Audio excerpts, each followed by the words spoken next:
lot of experience to learn how to farm or garden in small scale production. I think that's what all of us do as community gardeners, right?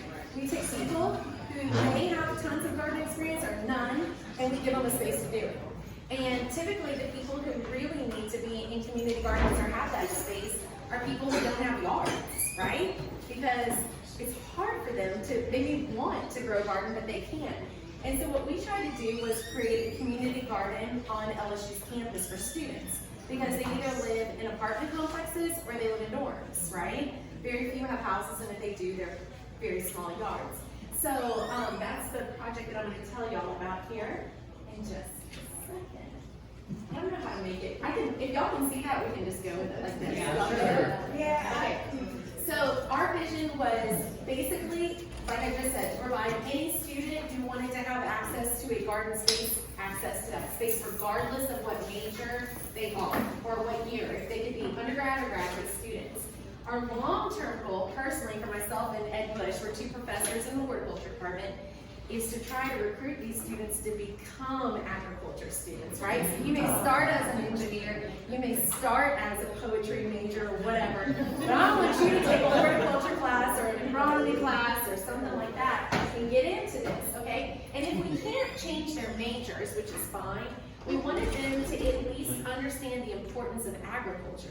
So when things like the Farm Bill get brought up, you know, on CNN or ABC or whatever you're watching, they know what that means, and they know why farmers struggle or what their, you know, needs are, because they themselves have had a 4-foot or 2-by-8-foot plot, and they know how hard it is to make that turnip or that mustard grain or whatever grow. And then we also wanted them to understand, even if they weren't even going to vote pro-ag or think about those kind of things, we wanted them to understand the hard work that it takes to make vegetables. Because how many times have you yourself, as a community gardener, even found yourself at the grocery store complaining like, seriously, $3 for an artichoke? And I'm like, oh, Jesus Christ. You know that farmer deserves all 3 of those dollars. You know, the person who transported it and stuck the gold sticker or whatever is getting that price. So that's what we wanted. We wanted to educate them better on agriculture. So we put this garden on campus. We have a lake on campus. This right here is the student recreational center. It's where everybody goes to work out, swim, you know. So we're in a great location. We're also near all the sorority and fraternities houses. So we may not be central on campus, but we're to an area where everybody comes and visits. So that's nice. It's a 4-acre teaching farm that we have at LSU because we are an A&M campus. People forget that. But we have so that students, when they take our horticulture, agriculture classes, they have a space to grow. What is A&M? Let's say that again. A&M. Agriculture and Mechanical College. So we're an 1862 institution, Lane Grant University. Yes. Yes, sir. Is this the only place you're located? This is the only place, I have statewide responsibilities, so I help farmers throughout the entire state of Louisiana, but this is the only place I have this community garden, okay? So this is a picture of it here. This is Lot Cook. It's our alumni association and big hotel. Lots of people who donate lots of money come and stay in that campus. So our farm has to look perfect, and when it doesn't, people complain about that. Those are usually people who donate to the university. So when I wanted to put in an orchard, before even the community garden, we had an orchard out there that was kind of falling down. We restored the entire orchard in 2018, and we put in a portable orchard because we had to, in case the big donors decided they need more parking space or, you know, some more prominent building than our farm, we had to be able to move out quick. So you can't, I don't know if you can see, these are all 40-gallon pots, and we have blueberries, blackberries, muscadines growing in these things. Our students can pick persimmons and apples, pears, peaches, mayhaws. We've got it all out there for them. All you need is a 40-gallon. All I needed was a 40-gallon bucket, yeah, a little trellising. So why add more gardens? They can already go out there and graze off all the fruit crops they want to. Well, because student government came to us. They found me on the website. It was a young lady who didn't even know take horticulture classes. She didn't even know LSU was an A&M university. You know, she's on student government.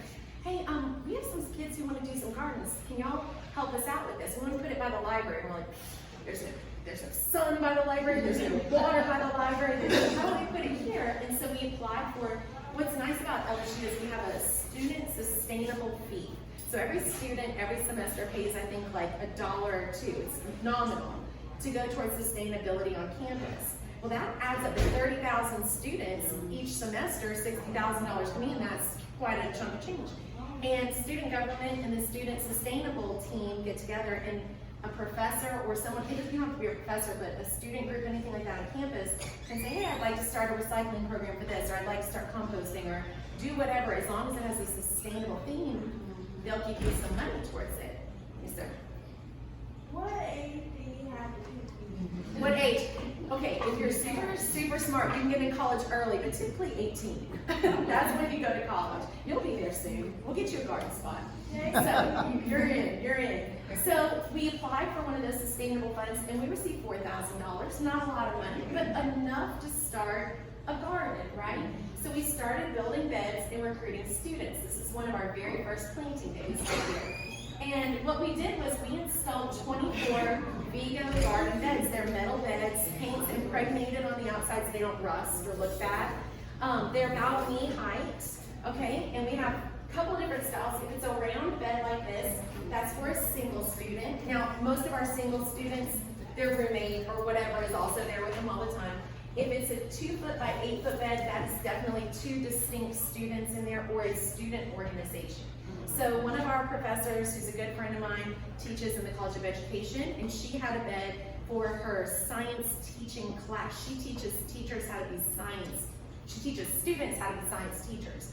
They used that garden bed to learn how to incorporate school gardens into like their future curriculum. You see what I'm saying? We have the Hort Club have a bed. We have, now the Hort Club doesn't have a bed anymore because they're not the best at keeping up gardens, so I can't tell them to go. So we have Garden Green or Go Green Club, which is a it doesn't matter what major you're in, they're kind of a sustainable campus club. They have a beautiful garden in one of the beds there. So some of these beds represent more than one student and some represent a whole group. We have 2 hose stations where you can water in if you're planting seeds. But each one of these beds, my partner in crime, Ed Bush, loves nothing more than to glue PVC together. We have PVC going down underneath this, and each one is studded up so that we have a soaker hose in each one of these garden beds, so we're not tripping on anything. So that $4,000 got a little extra Kiki grant money in there to kind of put in some, souped up irrigation and things like that. Just real quick, so the hose station is here, and maybe this is too much right now, but it's connecting to a PVC. How is it connecting to that PVC? So we put this black tarp down because eventually, we may have a student who has a wheelchair or something like that. We wanted to make it easy accessible. We get 68 inches of rain, so we cannot just have mud around our gardens. Okay, we have got. She hates the fact that I said mud, but that's what soil turns into.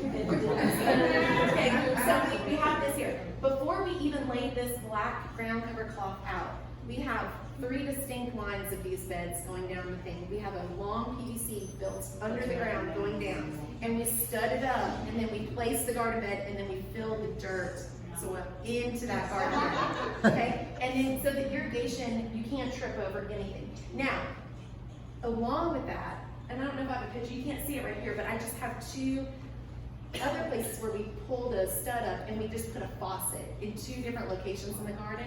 Because the soaker hoses, they kind of bleed out a little bit and that kind of thing. But if your seeds aren't planted right up next to it, right, then you gotta water it in to get it established. So we have those as well there.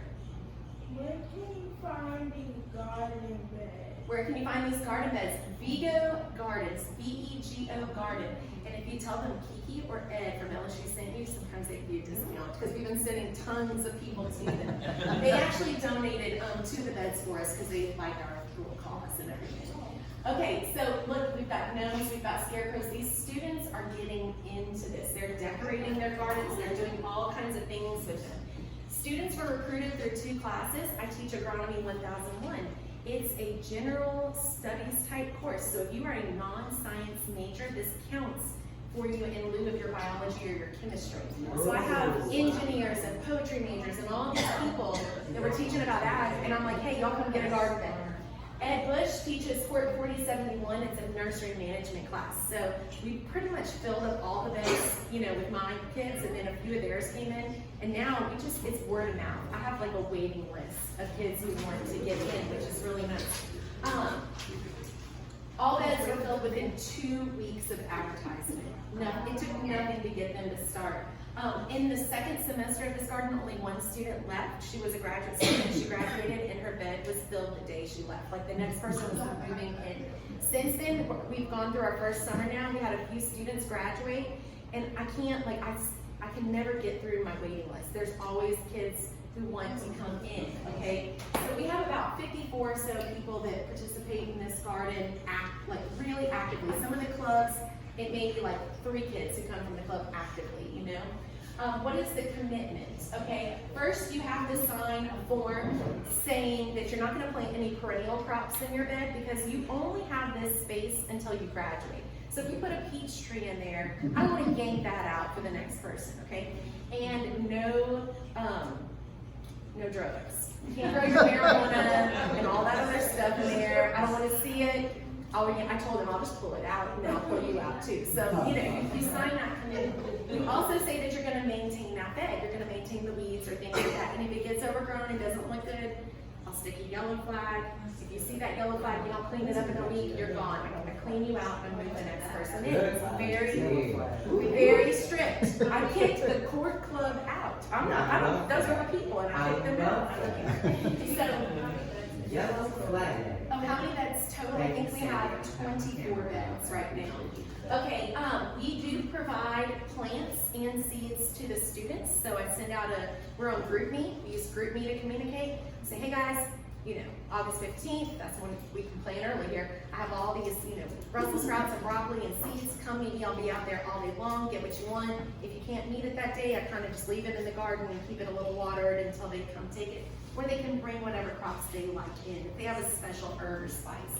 There is no fee to join this, you know, at all, because we know these students, I mean, if you're a grad student at LSU, you're living on a $15,000 stipend, you know, and so you gotta pay rent and other things. And if you're an undergrad, I remember being an undergrad. I remember going to the Union and buying bagels and being too poor to afford the 50-cent cream cheese packet. So I would put butter because it was free and sprinkle sugar on it because it tasted good. And that's like, so I know what the situation there is. I'm not charging them to have this. A question about the flags. So do you have like in our community garden, you get 4 maintenance warnings on the 5th one you're out? Okay, no, it's just a one-time and done. So if I put a yellow flag out there and you're not cleaned up, Okay, so you're gone. I just clear it out. Yeah. I send you a note on GroupMe. Sorry, you know, it's very bad of you. Next person. I kind of like that. It's hard to be the bad guy, but thankfully I don't have to be the bad guy a lot. You know, I've only had to be the bad guy in a couple of instances, like 2, and they're both the workload those. Everybody else is good. So we communicate using GroupMe. Why I like this versus text message is I don't have to retype everybody's information in. I'm like, hey guys, look, here's what used to be our garden bed, now we have a better one. I've put extra fertilizer in here, or I've added some seeds or something. Picture, here's where it is.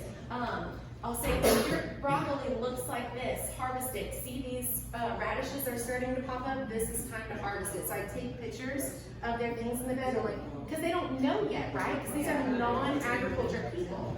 And so that's really good. We get students posting on it. They put their little basket, they Photoshop, look at my bountiful harvest. They're sharing with each other.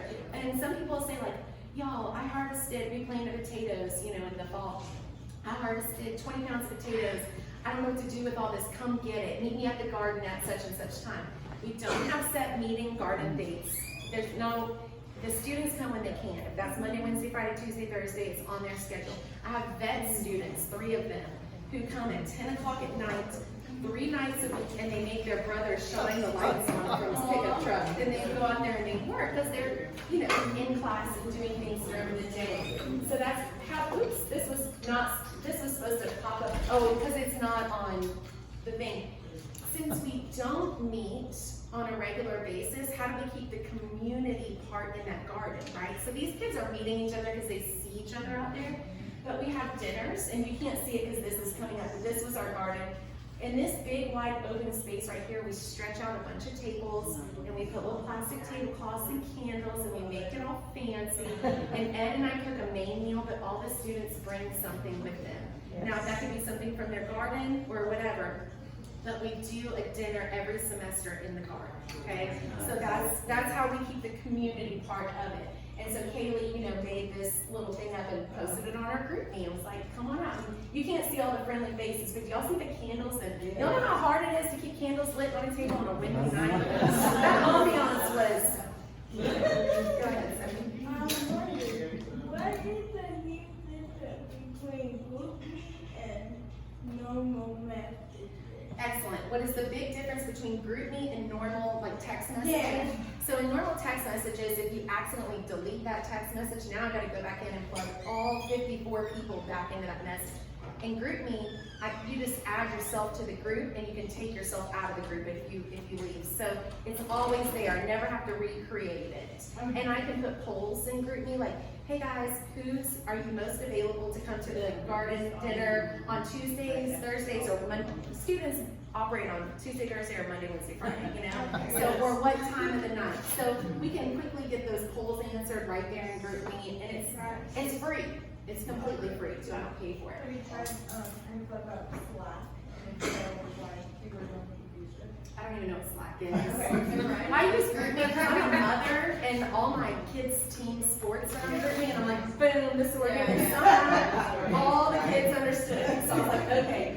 I just want to show y'all, we have come a long way. This is how our, this was the first year. This is Jasmine. Here's her garden bed. She planted on day 1. This is her garden bed later on. But these students are not horticulture majors, and they are doing an excellent job. Now, do Ed and I go and water their garden if it looks dry? Yes, But they're doing really, really great with these. And it's just small enough of a space that it doesn't feel like a lot of work, but large enough that they're getting, we had this summer, the watermelons coming out of these gardens were like touching each other in between. Kiara, how many watermelons did you harvest out of your garden bed, you think? I got like 4 or 5. Wow. They're pretty big too, they're like. Plus it wasn't just watermelons in her little 4-foot bed, you had tomatoes and peppers and some other stuff. So it's really great. Now this student, Jasmine, I want to highlight her for a second because Lisa was talking to y'all about cover crops. Well, she's from Georgia, I believe, and she could not be there for the summer, but she's like, please don't give my garden spot away. And so what we did was we just put southern peas in there, black-eyed peas, y'all know, like purple peas type things. And I basically said, okay, I'm gonna cover crop her little garden. And we just put it in there to shade it out so it wasn't a big weed patch when it came. Now I didn't cover crop it truly because I didn't turn it back in or anything like that. And it ended up making the peas, but then all the other students could come and just harvest it, right? So then I just ripped all that out.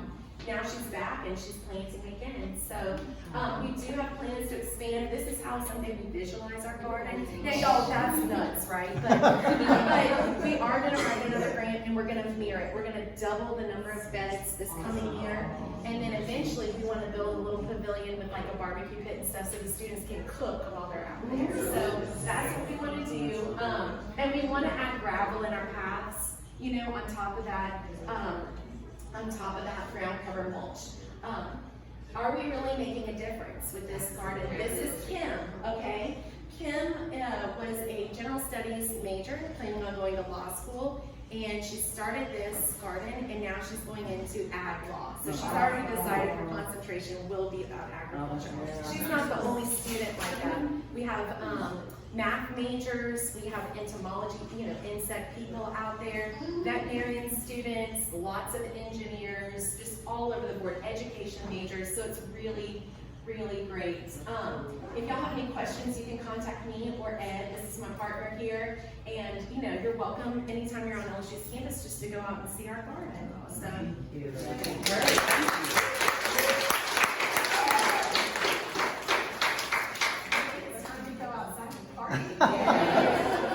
I'll drink the party.